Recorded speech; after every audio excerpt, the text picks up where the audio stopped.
Hi everybody, this is Angie from Tourangie.com, and this is part 2 of Black Oak Road.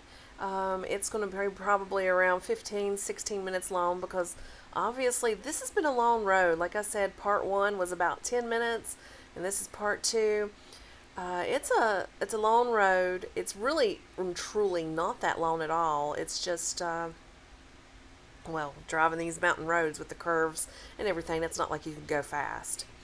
But you've seen, and I hope you did watch. If not, go back and watch part 1 just so you see more of the scenery with the up and down, the curvy mountain roads, and climbing the mountain. So this area is Black Oak Road, but Black Oak Mountain is this area too. So basically, this road curves in and out and up and down the mountain, and the mountain has several peaks. And this is one of the taller mountains in Mercer County. Of course, there's East River Mountain's the tallest in the area with different peaks on East River Mountain, and then there's mountains towards what was it, Elgood area, and they're at the border towards like Glen Lynn and stuff like that. But for over here, Black Oak Mountain is large.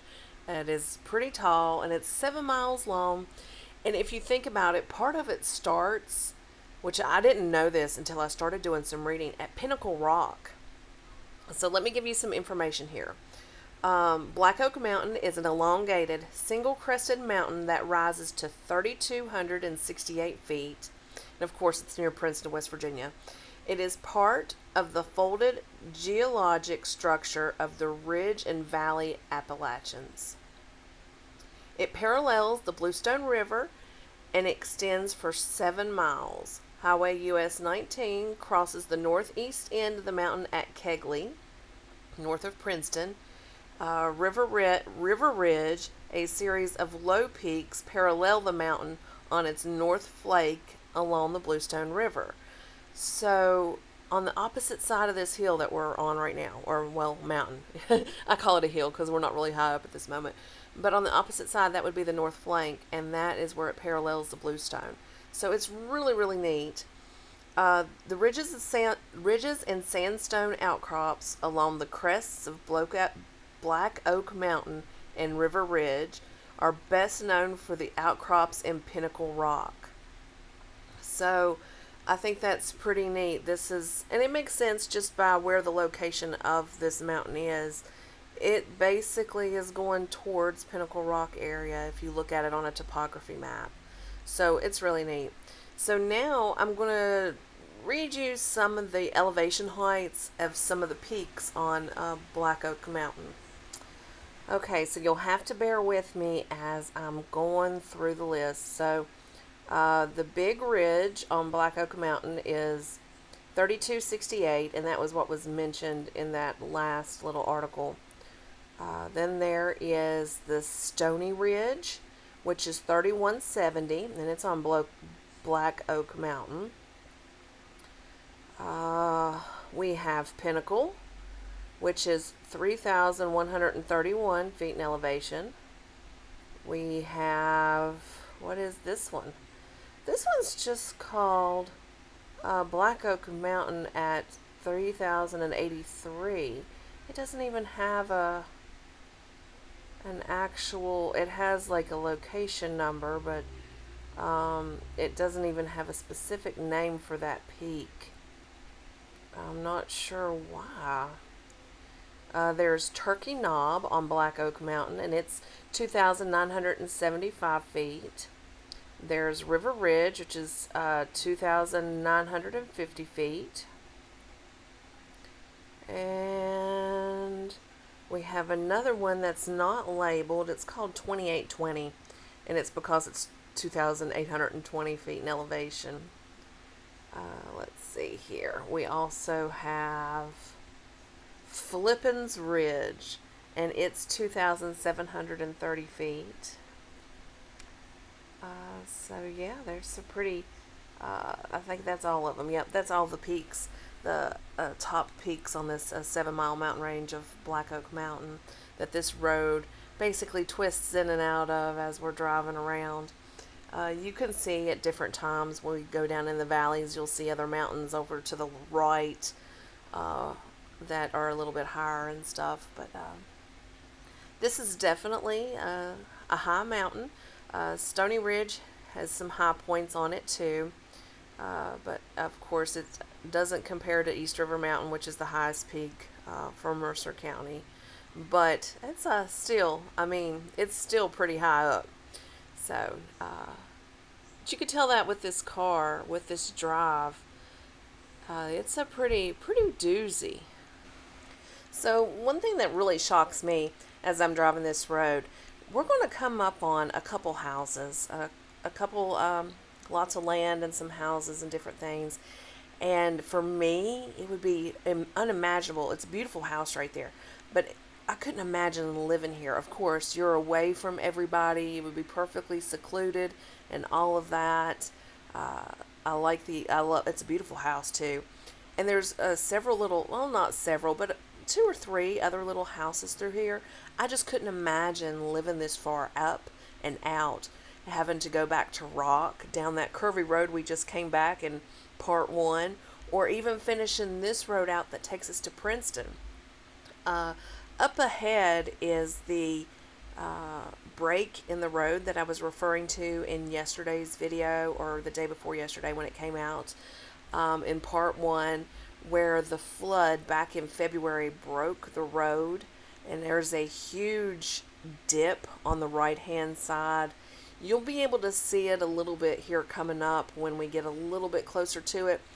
It honestly, the video from this angle in my windshield does not do justice to show you how bad the dip would be. But honestly, you have to scoot over, first off, to make it past it. And secondly, if I was coming from Princeton and driving to Rock and I couldn't scoot over to get up it, I would not be able to cross it in this car. Like, it's a big enough dip, I would have ripped the front end off my car or done some serious damage. But I'm not sure that you'll actually be able to see it real well from this this viewpoint of my video. But I'm going to point it out. You'll see it coming up ahead because there is some orange signs, some roadwork signs and stuff up to let you know something's going on. Okay, we're getting close. You can see right here. It's like slow down. It's right up here. You see they've got those little markers there, and I'm going over, looking, and I'm down. And see, you can't tell it. It doesn't look that bad. But literally when you're on top of it, it shocked me. I had to scoot over just a little bit, not a lot.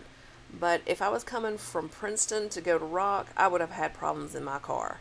Like I say sometimes, I need to be doing these videos in an SUV sometimes. But that part of the road right there washed out from underneath it due to the erosion and flooding from the February floods that devastated parts of Mercer County, especially up into Matoka and Rock, Spanishburg area. There was a lot of major flooding in those areas. And of course, it flooded all throughout Mercer County and of course in other areas of West Virginia. So now we're going to talk about West Virginia superstitions. The folklore, superstitions, legends of West Virginia. They're a variety. It's a huge variety because so many immigrants moved to this area. Some from Spain, Ireland, Scotland, Germany and Hungary, really prevalent in the Mercer County area too. But, you know, each area had their own beliefs and superstitions, so to speak of. So they took root in West Virginia, and if you think about it, there's a lot of old folklore and legends and tales. West Virginia has their monsters and different things. So, you know, things have really taken root and people believe in this area very commonly. So we're going to talk about some of the superstitions of West Virginia that people may have heard or even believe. I know I've heard some of them. In fact, I know some that have believed in them, and I'll tell you about more of that as we go along. But a lot of the superstitions of course, the Celtic belief believed in fairies, and that's a commonplace too here in West Virginia. But some of these other superstitions, let's see if you've heard any of them. If one swallows a live minnow backwards, they will be less susceptible to whooping cough. To keep witches away and harbor good luck, one would keep a buckeye in their pocket. Now, this one my dad believed. He was a superstitious man, I believe that for sure. And he claimed that he had met a witch early on in his childhood, and it really messed with him, how he believed she was a witch and different things. So he always kept a buckeye in his pocket, and I know he believed that superstition wholeheartedly. So that's something very interesting. Let's see. Here's another superstition. For a sharper shot, one should tie hair from their left armpit to a groove they carve in a bullet. That one's crazy. To break a bewitchment, shoot a picture of a witch with a silver bullet. This one's funny. If a hem of one's dress is turned up, they can make a wish by kissing it and turning it back down.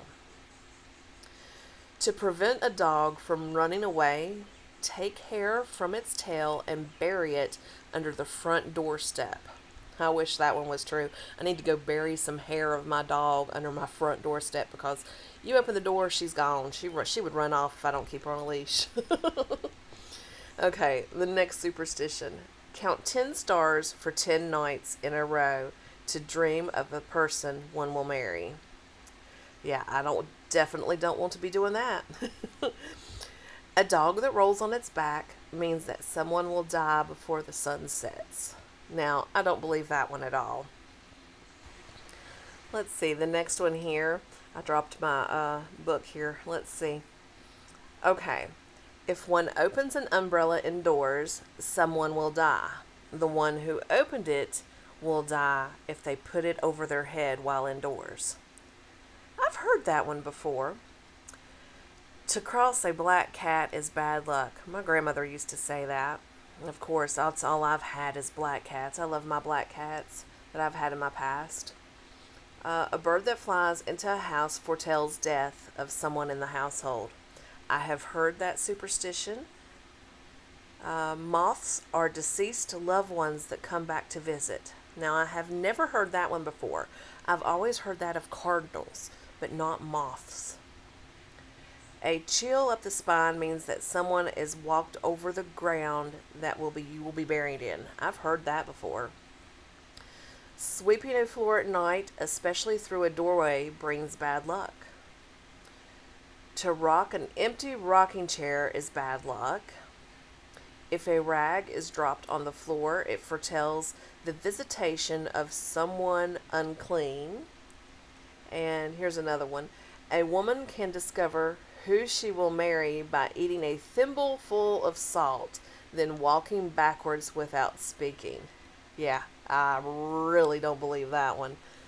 But it's funny how superstitions take hold in an area. Like I said, my dad wholeheartedly believed one of them because he believed he had met a witch back in the day when he was a kid. I might go into that story at some point in time on one of my videos. We'll see.